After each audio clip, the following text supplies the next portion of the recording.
Hello and welcome back to the game room. You know what I love? Video games. You know what I love talking about? Games. It seems like a lot of people these days who cover games seem to hate them, or at least the people who play them. Well, that's not me, and that's not the 5,307 of you beautiful people checking out this video here today. As expected, the platformers video did not light the world on fire, but hey, I didn't lose too many subscribers, so that was fun. And thank you guys for checking that out. It's nice being able to make some variety of videos, as well as especially like a week like last week when I was traveling. It was very beneficial.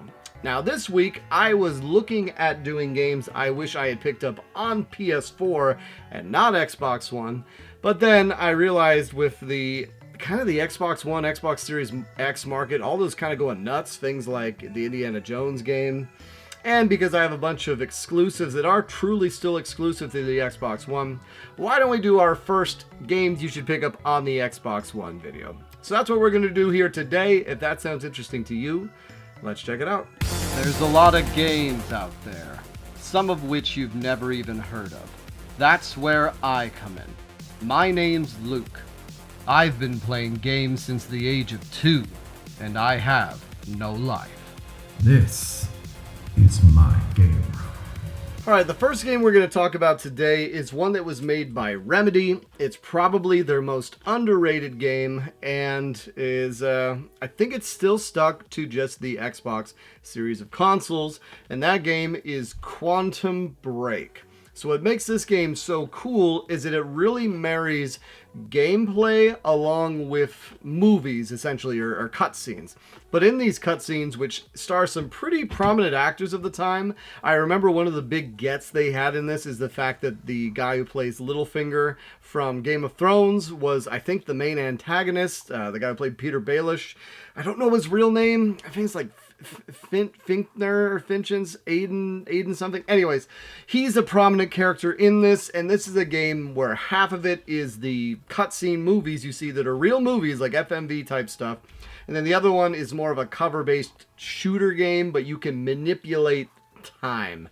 And that's about as far as I got into this. One thing, caveat for this video, is a lot of Xbox One games I purchased I never really played just because I didn't really play the system all that much. When I first bought my Xbox One, I'd gotten it for Titanfall, then quickly realized that Titanfall wasn't great, and then I largely used it as a DVD player. And then when I went to go play Evolve in that Xbox One, the disc reader didn't work, so I had to send it back to Microsoft. They sent it back, but even then, like that kind of was the death knell for the Xbox One. I mainly focused on the PS4.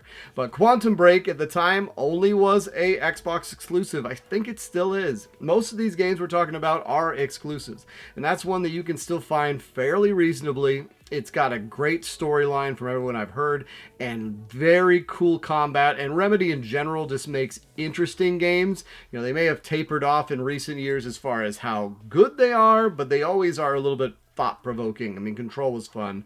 The new Alan Wake I have yet to play yet, but Quantum Break looks pretty damn solid. Alright, next game that we're going to talk about was one of the earliest exclusives for the Xbox One, and I think they just announced a remaster of it. I could be wrong, but that game is Sunset Overdrive.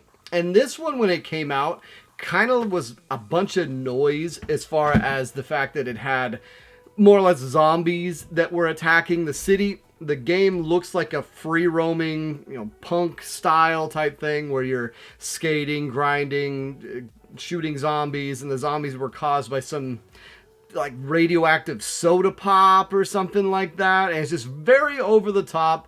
One of those things where at the time it was kind of white noise, but nowadays we haven't really gotten anything like this game, so maybe it would have done better now, which might be why they're re-releasing it from what I heard.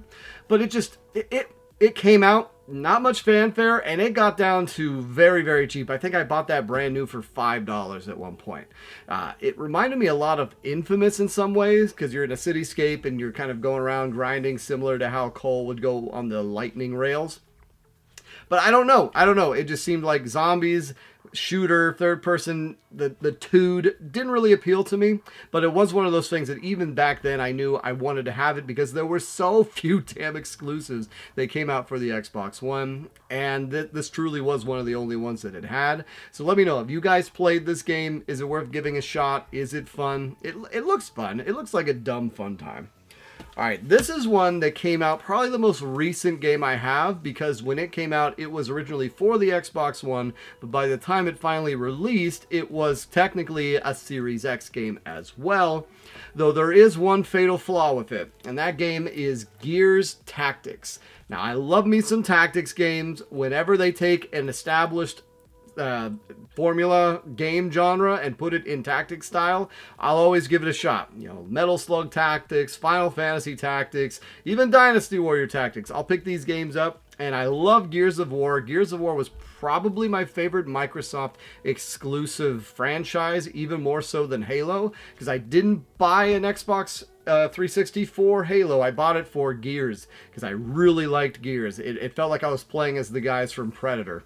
So Gears Tactics seems like, wow, what a match made in heaven. I don't have an Xbox Series X.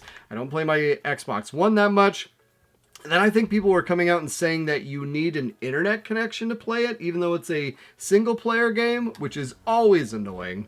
But still, looks super fun. Let me know, have any of you guys had experience? I know that some people who have played it say it's very, very good. The internet connection required notwithstanding, which is the other problem. My Xbox One, the internet broke. The Wi-Fi connector broke. I even tried replacing it and it doesn't work. The only way I can use it now is if I go and hardwire it in, which, yes, travesty, I don't have hardwired internet in my game room, but I don't. And to be honest, I haven't really needed it. I'm not doing too much online gaming. What's the point? So that is one that I definitely wanted to grab, especially as the Series X games exclusives tend to get more pricey. That might be one to snatch. It's got a tactics title in it. Tactics games always go up. All right, here's one that was exclusive to the Xbox One for the longest time. It and Cuphead were kind of the indie darlings that were stuck on the Xbox One. And in my opinion, they foolishly put it on other consoles, but I digress.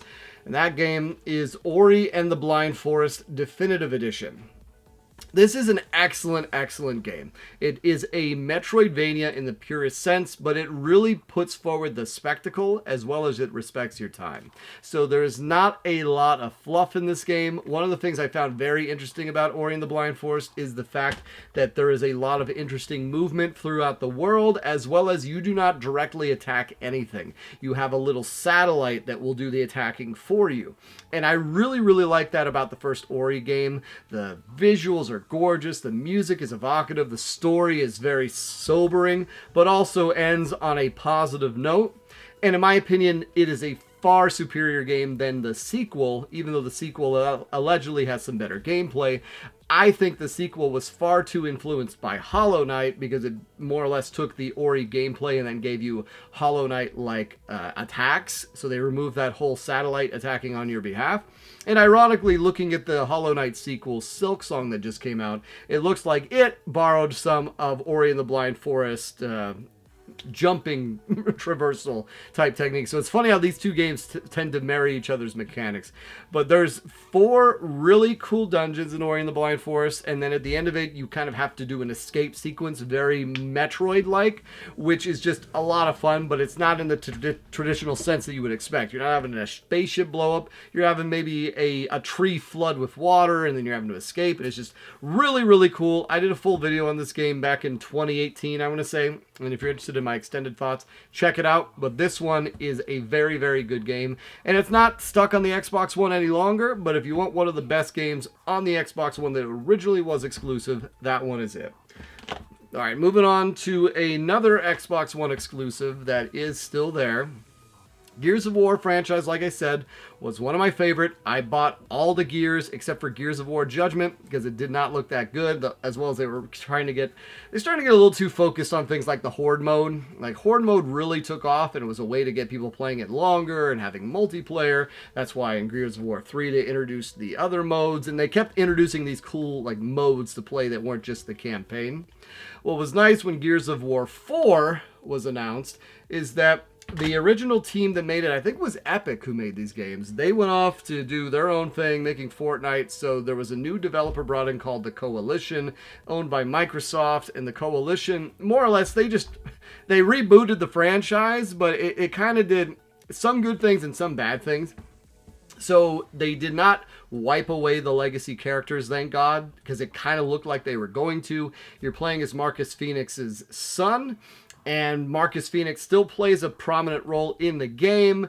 The new characters they introduce are decent. It feels like Gears. It plays like Gears. It's a far better game than Gears of War Judgment. The one caveat being that you defeat the Locust at the end of Gears of War 3. So how do you bring about more Gears? Well, then they kind of create a new enemy that's basically exactly like the Locust, looks like the Locust, but has a different name. It's reminiscent of Terminator Dark Fate, renaming Skynet to Legion. It just feels a little hollow, but like I said, the legacy characters factor into it. It's a fun enough time. It's a fun story mode. Honestly, I don't know why this game was not more popular. I think it largely had to do with the Xbox One platform just sort of dying on the vine. No one wanted to give it the benefit of the doubt, as well as by this point when it came out, the matchmaking deathmatch was nowhere near as popular as PUBG, Fortnite, basically battle royals. Battle royals took that audience away. The Horde mode audience wasn't there anymore, so it was kind of a game where it just came out 10 years too late and maybe 10 years too soon to be, fresh again. And then after that, they followed up with Gears of War 5. They name it Gears 5. They replace the main character again with one of the ones they introduced in 4. And the series just fell off a cliff. I have not played Gears 5 yet. I know it doesn't have a great reputation, but Gears 4 is still fun. Even though they have to manufacture the new villain, I really enjoyed it, and it's nice to see Cole, Baird, Marcus, all the guys back together again. I thought it did a decent enough job. It just suffers from that, okay, what's the point of this? Like, there's not... It really was just a sequel for a sequel's sake. So we'll see. Maybe the new Gears of War E-Day, even though it's a prequel, will have a little bit more oomph behind it. But that is the one drawback, is that it kind of did feel like, why are we doing this again? I thought we wrapped up the story. Instead, we're just reopening it, and it looks identical. Maybe if they had a different kind of character or a different kind of enemy. But what are you going to do? I mean, how are you going to have more Gears if you don't do this? That's kind of the downside of wrapping up a story. All right, moving on. This was the big launch title for the Xbox One, and it sadly got really lambasted, but I played it in 2018, and I gotta say, it was a lot of fun. It's by no means one of the best games I've ever played. It's no God of War 3 or anything like that, but Ryse, Son of Rome is a surprisingly competent third-person action game. Very, very fun, as well as very brutal. If you like doing sort of the executions you can do in a Dante's Inferno, in a God of War, in one of those games, Legacy of Kain, this game is all about that, as well as gives you these different ways of doing it. So you'll see a button prompt pop up, and then you can take a leg and do this and that, or you can go through here. And it also takes place during the Roman Empire, and you're going through these legitimate looking Germanic tribes, these or that. Like, I think the thing it got dinged for the most was that it was short. And honestly, now that I still say that's not a bad thing. And I think this is one of the better games on the system. It was like $5 or $8. They were planning on making this a new flagship series for Microsoft. And I think it could have done it. It could have done it because it was really, really fun. It's one of those games now that I go back on the Xbox 360 and see, wow, this is really fun. This is a fun game. And Ryse, Son of Rome fits right into that mold, just in a more modern setting. And if you have not played it, it's not the greatest game in the world. It's got some jank. But if you like the Roman Empire, if you like things like Gladiator, and I'm a huge history buff with that kind of stuff, not that it's super accurate or super engaged as far as a great non-predictable story. You kind of can guess where it's going, but it's just really solid mechanics and really fun to play. It is a game that it is enjoyable to play, as well as unlocking those different executions is always enjoyable. So maybe I'm just a sick person, but I like this game a lot, and I would highly recommend snatching up a copy of this, giving it a playthrough. What's nice about the Xbox One, you can play it on Series X. The Xbox Ones by far are more affordable, I would imagine, because no one cares about them. So yeah, check that one out. All right, getting down to the last four here. So this was another game that was exclusive to the Xbox One. I had not played any, or not owned any of the games in this series before I bought this one. I think the most I had done is I had played one as a free Games with Gold download, the second one. And that game was Dead Rising 3. And then this is the Apocalypse Edition. I believe the Apocalypse Edition comes with all of the DLC baked in. So this is the one you want to look for. As well as one thing that is annoying about Xbox One is they put the disc on the other side. So that was when PS4 and Xbox were really trying to differentiate themselves. I guess Sony went the normal way, Xbox went the weird way. Thank God they stopped doing that. At least I think they did. I don't know. I haven't bought a Series X game. Maybe they still do it that way. But Dead Rising 3 was, yet again, more zombie noise. I think this game came out in 2014. But once again, one of the earlier exclusives for the system before we truly realized that no one was going to support it and there was not going to be that many exclusives on the system. And it was known for just having hordes and hordes of zombies that you could drive kind of death machines through. I want to say that was a big thing where you could have these like engineered death cars that you could go through and mow people down, or at least like attach things to motorcycles or cars or things like that. I played a decent amount of this game, and then I just completely petered out of it. I don't know if it was because Destiny came out on the PS4, and I bought the PS4 bundle to play it, but whatever it was one of those things where it was just mindless, dumb fun, but not really that engaging. And like I said, the zombie thing just got so overdone between 2010 and 2014. That's why a game like The Last of Us was such a rarity, because it came right in the thick of that, but it was such a cool, engaging story with unique, visceral mechanics, and then they went and ruined that a few years later. But yeah, Dead Rising 3, very, very fun game. I believe it is still stuck on the Xbox One, and one to definitely check out. Because, once again, there's not many exclusives. I mean, I've 10 games here today. This might be almost all of them. All right, one that you've probably heard of. If you haven't, it is well worth picking up. It is a compilation, so you should already know which game I'm talking about. That is Rare Replay. And Rare Replay even got DLC recently. I want to say that if you had Rare Replay, you would be able to get the DLC of GoldenEye, I think, for Microsoft. I could be wrong on that. But it has a bunch of Rare's biggest hits from the NES, Super NES, well, not Super NES, but NES, N64, all of these games that are not the Nintendo licensed ones, so no Donkey Kong, but you have one of my personal favorite games, Cobra Triangle, which for longtime fans of the channel, you'll remember that deep lore. I love me some Cobra Triangle. Snake Rattle and Roll is great. Battletoads is great. It's got Banjo-Kazooie on it. It's got Perfect Dark, I want to say. And just a bunch of other things that you wouldn't necessarily think. Like, Rare is a deep catalog. There's a lot of bad games they made, but there's a lot of good games they made. And Rare Replay is probably one of the best compilations still to come out to this day. Wasn't exclusive for the Xbox One, but also when this came out, I want to say it was around 2018. Kind of the point where you could truly see how they were, or it was 2015. Either way, when this game came out, it was sort of the tipping point of, wow, there really is not much coming out for the Xbox One. Because at this point you had, Horizon Forbidden West being announced, God of War being announced, you had games like The Last Guardian, you had Uncharted 4, all these bangers for the PS4, and then the big get that Microsoft had from Rare was a compilation. And it just... It was a fast downfall from there. I can't tell you. I can think, because then Scalebound got canceled. These other games got canceled that were supposed to be Microsoft exclusive. And then the Switch came out. Yeah, so it had to be right before the Switch. Switch came out and then kind of took the rest of that thunder that Microsoft had been competing with. But Rare Replay, still a great game. One of the best games to get for the Series X to this day, probably still as well.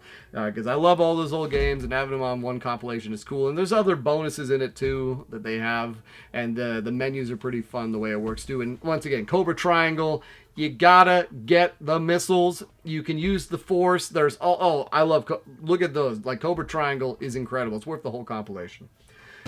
All right, last two here. So one that I'm going to show is not actually an Xbox exclusive, but it is one that I picked up. And originally, like I was saying, I was thinking of doing a games I wish I got in PS4, which I'll probably talk about this one again. But a game that I have on the Xbox One, and the reason why I haven't played it is Final Fantasy 15. And I really did enjoy 16. I am one of those people who enjoyed 16. I thought it really hit on that nostalgia of the kaiju-like battles with the summon creatures, the icons they call them. And Final Fantasy 15 seemed intriguing. It was a road trip where you're driving in this car with your bros, and that was all I really knew about it. I do know that I heard there's like 24-hour battles in it, and it has that same combat that I'm not completely crazy about, hence why I never picked it up. But more than that, it's because it was on the Xbox One, and the Xbox One, like I said, is a slog for me to play. But that's just one that I would probably say get that on the PS4, but I wanted to add another game here without talking about Gears of War 5. So there you go, Final Fantasy 15, pick up that one. Like I said, there might be some rare games that happen or this or that. None of these are going to be all that expensive. The Xbox One, honestly, it's a great console to collect for because no one wants this stuff. Even me, I have it and I don't want it.